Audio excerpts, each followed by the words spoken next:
Pagi, Pak. Gimana kabarnya hari ini? Alhamdulillah. Sehat semuanya ya? Sehat. Tidak ada yang patah hati? Tidak ada. Oke, jika tidak ada, mari kita awali perkuliahan pada pagi hari ini dengan berdoa terlebih dahulu menurut keyakinan kita masing-masing. Berdoa dipersilakan.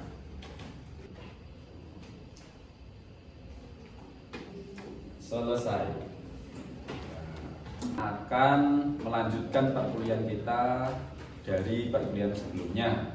Nah, hari ini nanti kita akan mendiskusikan terkait tentang studi kelayakan bisnis Islam dilihat dari sudut pandang aspek kelayakan lokasi usaha, atau di sini nanti lebih luasnya adalah di operasional, aspek kelayakan secara operasional. Namun sebelum kita mendiskusikan itu, alangkah baiknya saya ingin tahu terlebih dahulu, kira-kira teman-teman masih ingat gak aspek kelayakan sebelumnya?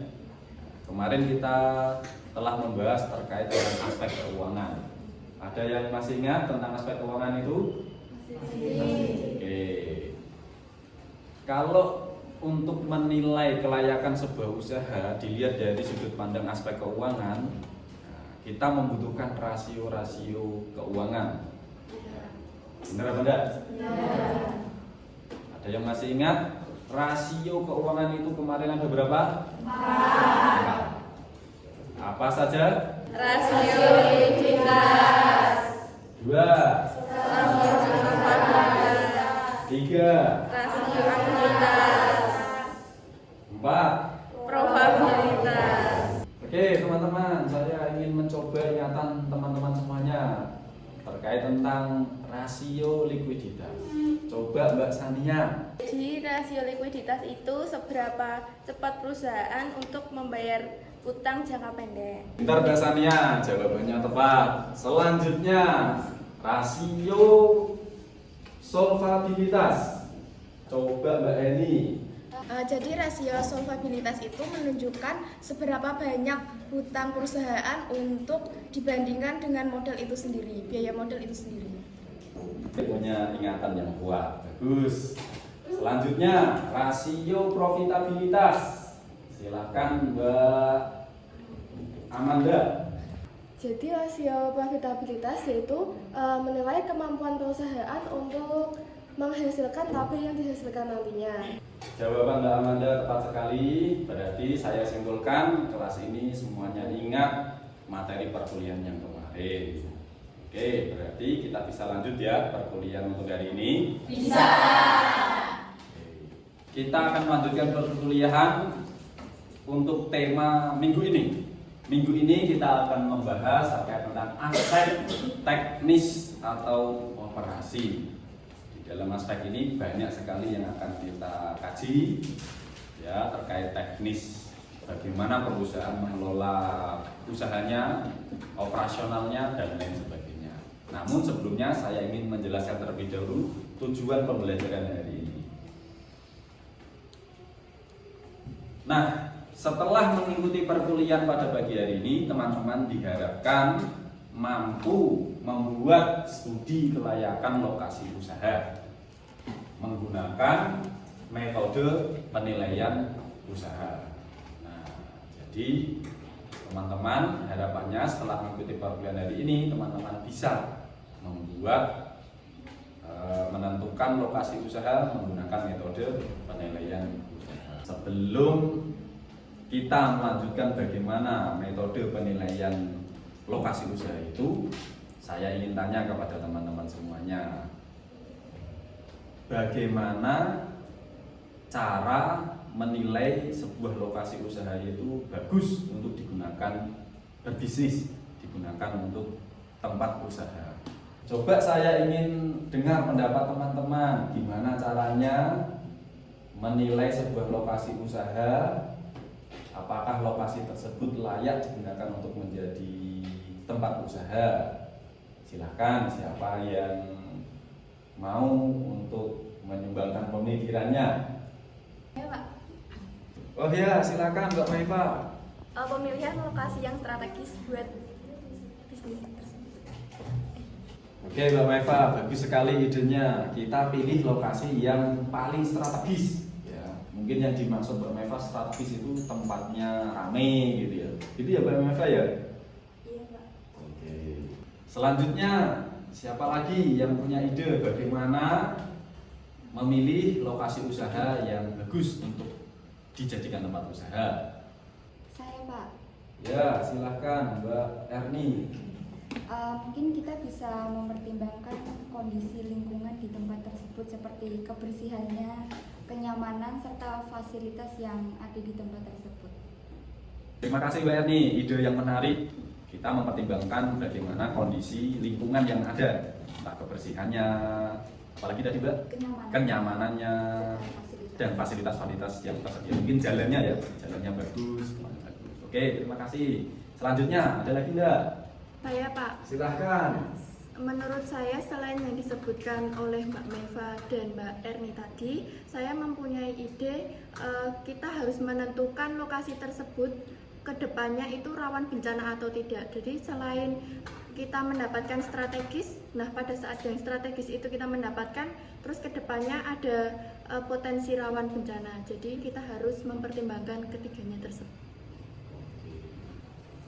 Wah, ide menarik juga ini. Jadi, menurut Mbak Laila, untuk menentukan sebuah lokasi usaha, kita lihat dulu nih tempatnya apakah rawan bencana atau tidak. Jadi kita aman dalam jalanin usaha.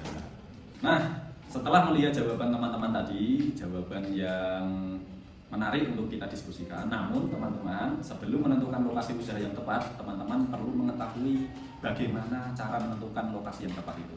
Maka ada metode khusus yang digunakan untuk menguji layak atau tidak lokasi usaha yang akan kita tempati.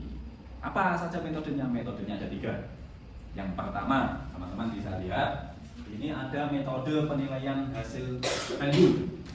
Di metode penilaian hasil value ini nanti teman-teman akan coba membandingkan beberapa lokasi usaha berdasarkan variabel tertentu.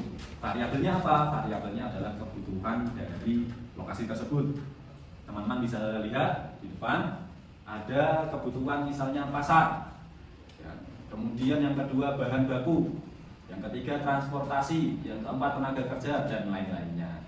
Jadi teman-teman sebelum menentukan lokasi usaha, pastikan dulu kebutuhan teman-teman ketika mendirikan usaha. Ini kan butuh yang namanya pasar. Butuh pasar apa enggak? Butuh bahan baku apa enggak? Butuh transportasi? Butuh tenaga kerja? Oke, semuanya butuh. Maka nanti akan kita nilai. Nah, gimana cara menilainya? Kita nilai coba. Kita menentukan rank dulu, nilai lokasi yang ideal. Anggap saja nilai lokasi yang ideal itu adalah 100. Dari angka 100 ini kita bagi. Kira-kira alokasi nilai yang paling besar apa? Ayo coba kasih contoh di sini. Yang pertama adalah pasar. Pasar nanti kita tetapkan nilainya maksimal 40. Kemudian bahan baku kita tetapkan nilainya 30.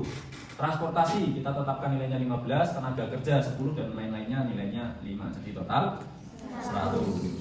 Oke. Dari nilai-nilai yang kita tetapkan tadi, berarti kita pasar, cari pasarnya dulu. Pertama, kita nilai pasar. Saya ambil contoh ini adalah lokasinya di Cirebon, di Bandung, dan di Serang. Di Cirebon, kalau kita jalan-jalan ke Cirebon, ternyata pasarnya bagus. Kebetulan kita nilai dari keramaiannya, kita nilai dari konsumen-konsumennya, ternyata nilainya adalah 25. Oke. Terus kita jalan-jalan lagi ke Bandung. Wah, di Bandung ternyata lebih ramai Pak. Oh iya, lebih ramai. Kita nilai 35. Di Serang, oh di Serang ini malah paling sepi ternyata. Nilainya kita kasih nilai 20. Berarti kalau dari kebutuhan berdasarkan pasar, nilai yang paling tertinggi di daerah mana teman-teman? Bandung. Daerah Bandung. Oke, di daerah Bandung. Selanjutnya di bahan baku. Di bahan baku ini di Cirebon. Ternyata untuk mendapatkan bahan baku untuk bisnis kita di sana, ya kemudahannya, ya barang-barang ketersediaan barang-barangnya ini mendapatkan nilai 20. Di Bandung karena tempatnya ramai banget, mudah sekali mendapatkan bahan baku di sana. Ya. Maka kita dapat berikan nilai 25. Sedangkan di Serang karena kotanya mungkin kota kecil, jadi untuk mendapatkan bahan baku di sana cukup susah. Kita beri nilai 15. Dari Cirebon, Bandung dan Serang ini yang paling mudah untuk mendapatkan bahan baku di mana? Bandung lagi. Yang ketiga, transportasi. Nah, transportasi ini berkaitan tentang bagaimana kita bisa mendapatkan akses untuk pengiriman barang atau untuk mendapatkan bahan baku. Jadi transportasinya tersedia apa enggak? Nah, kita lihat di sana ternyata di Cirebon transportasinya minim, mendapatkan hanya nilai 7. Kemudian di Bandung transportasinya di sana cukup lengkap, mulai dari transportasi darat, transportasi laut, transportasi udara. Maka nilainya adalah tidak ada. Di Serang hanya kita beri nilai 8 karena transportasinya juga kurang lengkap. Jadi dari sini kita bisa nilai lokasi yang paling lokasi secara transportasi yang paling bagus ini ada di mana? Bandung. Selanjutnya tenaga kerja. Kemudian ini tenaga kerja adalah kita mempertimbangkan bagaimana kita bisa mudah mendapatkan tenaga kerja sekaligus biayanya yang apa namanya? Terjangkau untuk bisnis kita, ya, untuk bisnis kita. Maka kita bisa nilai ternyata tenaga kerja di Cirebon kita bisa memberi nilai 10 karena di sana UMR-nya cukup murah, gitu misalnya ya. Atau tenaga kerjanya juga SDM-nya juga bagus, ya, minimal lulusan SMA dan seterusnya. Di Bandung nilainya anjlok, nilainya 9 karena UMR-nya tinggi banget. Ya, UMR-nya tinggi banget. Jadi kita kalau mau gaji karyawan kayaknya agak cukup berat, kita kasih nilai 9. Di Serang, wah ini karyawannya lebih murah lagi. Wah, gajinya bisa kita sesuaikan dengan yang lebih murah lagi. Maka kita beri nilai 9. Dan lain-lainnya, mungkin kondusivitas dan lain-lain. Di Cirebon nilainya 4, di Bandung 5, di Serang 4. Dari total nilai ini kita jumlah semuanya. Cirebon mendapatkan nilai 66, Bandung mendapatkan nilai 87, Serang mendapatkan 58. Dari 3 lokasi ini teman-teman, kita bisa menentukan kira-kira mana lokasi yang paling mendapatkan nilai paling tinggi. Bandung. Jadi kita kalau mau bisnis sebaiknya kita ke Bandung. Meskipun tenaga kerjanya agak mahal, tapi secara pasar dan baku transportasi itu nilainya Bandung. Inilah metode penilaian hasil. Baik teman-teman, jika sudah paham metode yang tadi, kita akan lanjut ke metode berikutnya ya. Selanjutnya, metode berikutnya adalah kita menggunakan metode cost comparison method. Apa itu cost comparison method? Cost comparison method itu adalah metode untuk mengukur kelayakan lokasi usaha berdasarkan biaya-biaya yang akan dikeluarkan di lokasi tersebut. Nah, dari lokasi tersebut berarti kita rinci jenis biayanya apa saja. Misalnya yang pertama adalah biaya bahan baku. Bahan baku untuk produksi perusahaan kita. Kemudian yang kedua, bahan bakar dan listrik. Ya, bahan bakar di sana seperti apa, biaya listrik di sana seberapa. Yang ketiga, biaya operasi. Biaya operasi berarti biaya operasional. Macam-macam kalau biaya operasional itu ada tenaga kerja, telepon dan lain-lainnya. Kemudian biaya umum. Biaya umum itu ya biaya yang sifatnya umum, berarti selain operasional, dan biaya-biaya lainnya yang mungkin akan terjadi. Nah, coba kita lihat lagi lokasi 3 tadi ya. Pertama Serang, Cirebon dan Bandung. Di Serang untuk bahan baku gitu ya. Biaya-biaya kalau kita beli bahan baku di daerah Serang, kita akan keluar biaya sebanyak 150. Di Cirebon kita akan keluar biaya 160. Di Bandung kita akan keluar biaya 140. Dari 3 lokasi ini teman-teman, mana biaya bahan baku yang paling kecil? Bandung. Berarti kalau paling kecil Bandung, berarti kita pilih yang paling kecil, yaitu Bandung, gitu ya. Yang kedua, bahan bakar dan listrik. Di Serang kemungkinan kita akan mengeluarkan biaya 40, di Cirebon 45, di Bandung 40. Berarti di sini lokasi mana yang paling membutuhkan biaya paling sedikit untuk bahan bakar dan listrik? Serang dan Bandung. Serang dan Bandung. Oke. Yang ketiga, biaya operasi. Di biaya operasional ini di Serang menghabiskan perkiraan 60, Cirebon 65, Bandung 55. Berarti yang paling kecil nilainya yang mana? Bandung. Bandung. Biaya umum. biaya lainnya selain operasional dan bahan baku ya. Di Serang 70, Cirebon 75, di Bandung 65. Berarti yang paling kecil yang mana? Bandung. Biaya lainnya di Serang, kemungkinan biaya-biaya lainnya di situ membutuhkan biaya 10, di Cirebon 10 dan di Bandung 5. Maka dari sini teman-teman kita jumlah. Di Serang ternyata kebutuhan biayanya 330, di Cirebon 355 dan di Bandung 305. Maka kita bisa menyimpulkan dari 3 lokasi ini mana kebutuhan biaya yang paling kecil. Bandung. Berarti kita bisa pilih lokasi Bandung sebagai tempat usaha kita. Sekali lagi, kalau tadi berdasarkan hasil value itu menilai mana nilai yang paling tinggi. Kalau di cost comparison method berarti kita pilih nilai yang paling. Baik teman-teman, kalau teman-teman sudah paham metode pertama, metode kedua, berarti kita lanjutkan ke metode ketiga. Metode ketiga ini teman-teman adalah metode economic analysis method. Economic analysis method itu metode apa Pak?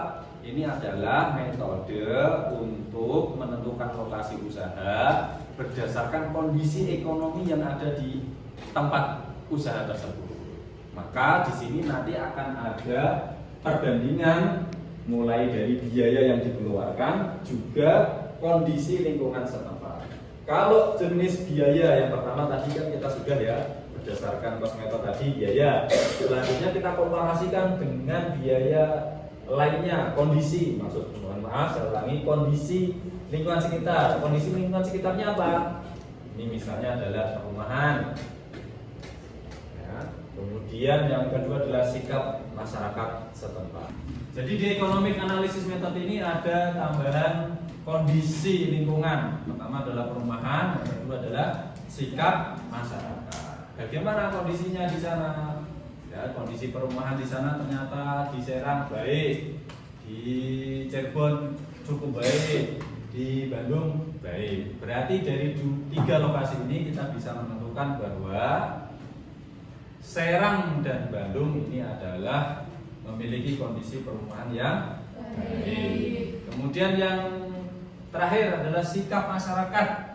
Sikap masyarakat ini berkaitan dengan kondisivitas ya, bisa keamanan, bisa dukungan dari masyarakat setempat atau gangguan-gangguan yang kemungkinan akan terjadi. Di sikap masyarakat ini ternyata di Serang ya cukup baik, di Cirebon ya sedang.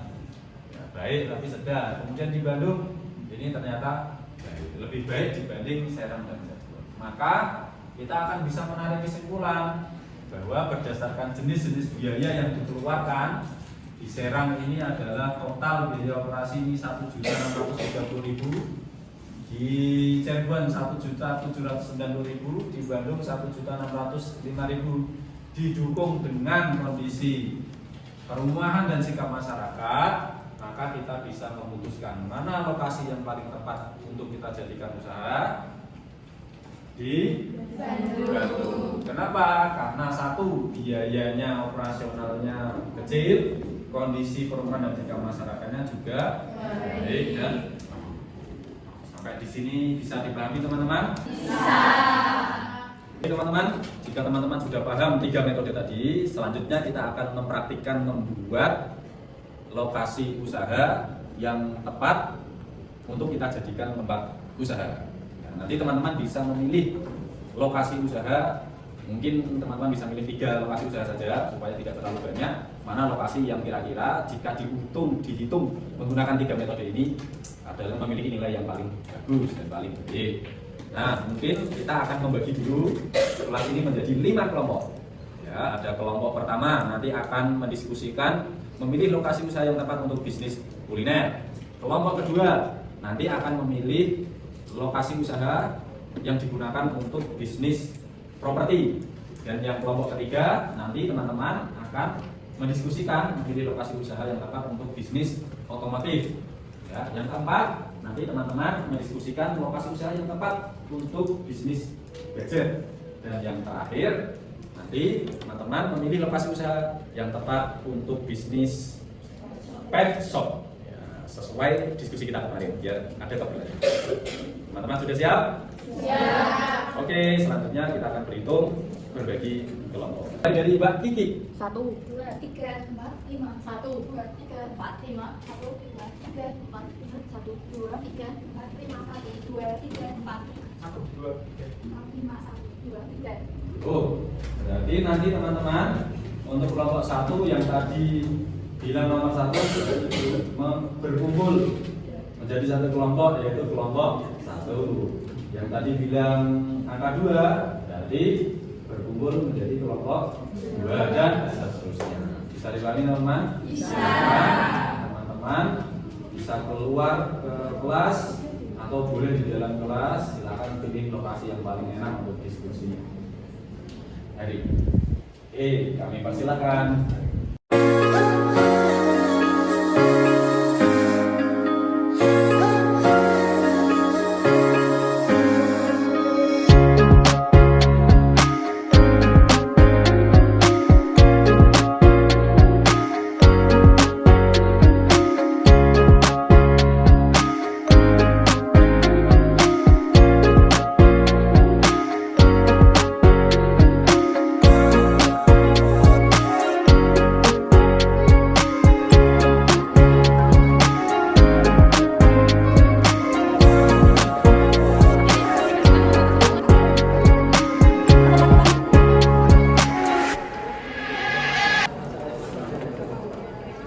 Selanjutnya kita coba lihat analisis dari kelompok 4 yang tadi sudah mendiskusikan terkait metode penilaian kelayakan lokasi usaha.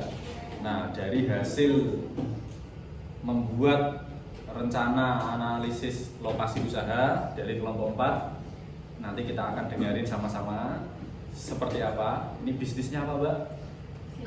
Gadget. Ya, jualan gadget. Nah, coba kita dengarkan terlebih dulu ya. Kami persilakan, silakan kelompok 4. Baik, kami dari kelompok 4 akan menampilkan hasil kerja dari kelompok kami, yaitu yang pertama metode penelitian hasil value. Jadi metode penelitian hasil value itu terdiri dari pasar, bahan baku, transportasi, tenaga kerja, dan lain-lain. Untuk tiga kotanya yaitu yang kami bandingkan pertama Bali, Jogja, dan Solo. Mengapa kita membandingkan tiga kota tersebut? Karena tiga kota tersebut mudah diakses serta sangat besar keuntungannya untuk membuka usaha. Yang pertama, yang di Bali untuk pasarnya yaitu 15, 30, dan 25. Jadi yang paling tinggi adalah Jogja 30. Terus yang kedua bahan baku 20, 40 serta 22.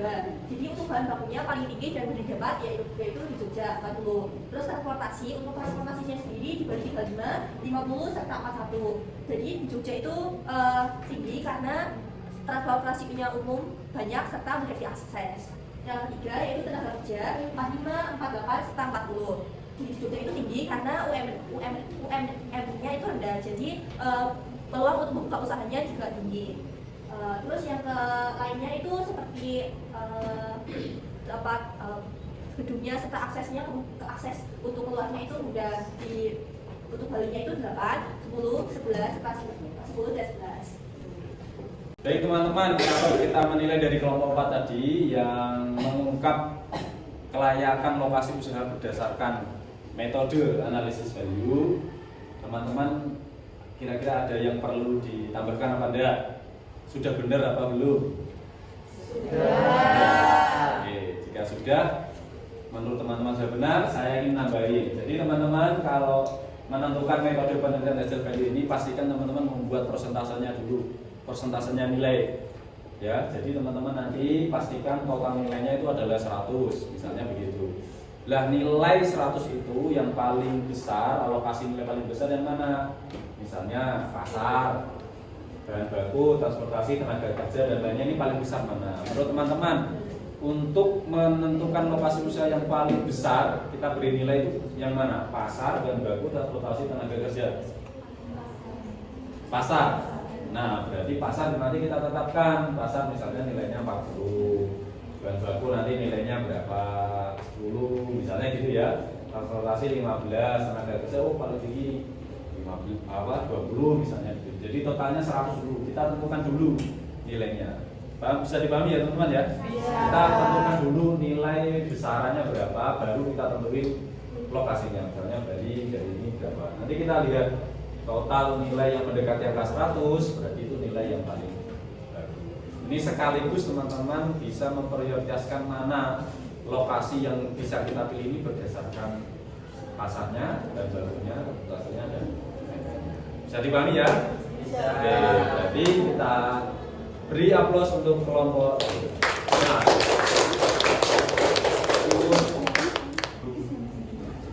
Baik, teman-teman, sekarang kita lanjutkan kelompok 3. Kelompok 3 nanti akan mempresentasikan mengenai metode perbandingan biaya.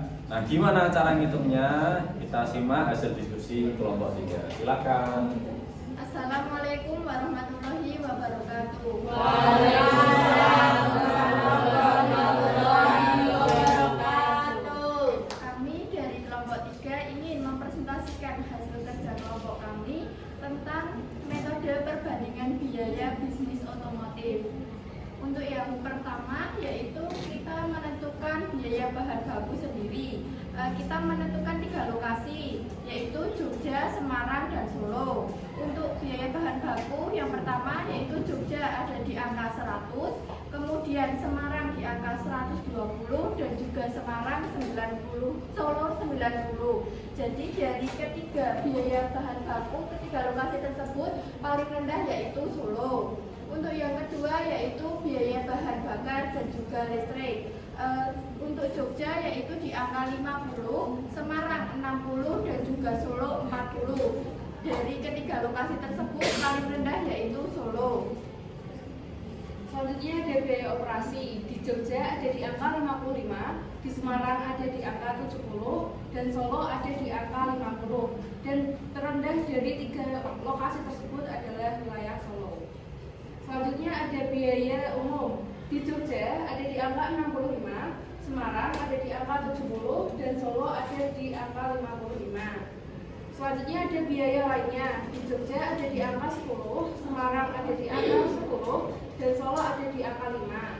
Nah, di total keseluruhan biaya yang dibutuhkan itu terendah ada di Solo yaitu 240. Dari kesimpulannya ini, dari total biaya yang dikeluarkan tersebut, maka Solo lebih efisien untuk membuka usaha karena biaya-biaya di Solo lebih murah atau relatif lebih kecil. Berbeda lagi dengan perbandingan yang pertama tadi. Kalau perbandingan kedua atau perbandingan biaya ini, yang dicari itu yang paling murah atau yang paling efisien. Jadi kita lebih efisien membuka usahanya di Solo daripada di Jogja atau Semarang. Sekian presentasi dari kelompok 3. Apabila ada kesalahan, kami mohon maaf. Wassalamualaikum warahmatullahi wabarakatuh. Di metode perbandingan biaya ini bisa teman-teman nyimpulin ya. Jadi kita menilainya berarti nilai yang paling rendah atau yang paling tinggi? Yang paling rendah. Artinya kalau semakin rendah berarti semakin kecil, hemat, dan efisien. Jadi ada tambahan teman-teman untuk kelompok ini? Tidak ada. Jika tidak ada, kita berikan kesempatan kelompok 3 untuk duduk kembali. Silakan. Selanjutnya kita akan mendengarkan hasil diskusi pemilihan lokasi usaha menurut kelompok 1. Nah, tapi ini nanti menggunakan metode analisis ekonomi, ya, metode analisis ekonomi. Langsung saja kita simak kelompok 1 untuk mempresentasikan hasil diskusi. Silahkan. Baik, assalamualaikum warahmatullahi wabarakatuh. Waalaikumsalam warahmatullahi wabarakatuh. Kami dari kelompok 1 akan mempresentasikan hasil analisis kami, yaitu dari economic analysis method. Yang pertama kita itu menganalisis dari 3 kota, yaitu Jogja, Malang, dan Brebes. Yang pertama dari biaya sewa, di Jogja itu lebih murah, yaitu 160.000, dan Malang cenderung ke agak sedang, yaitu 185.000, dan setelah itu Brebes 220.000.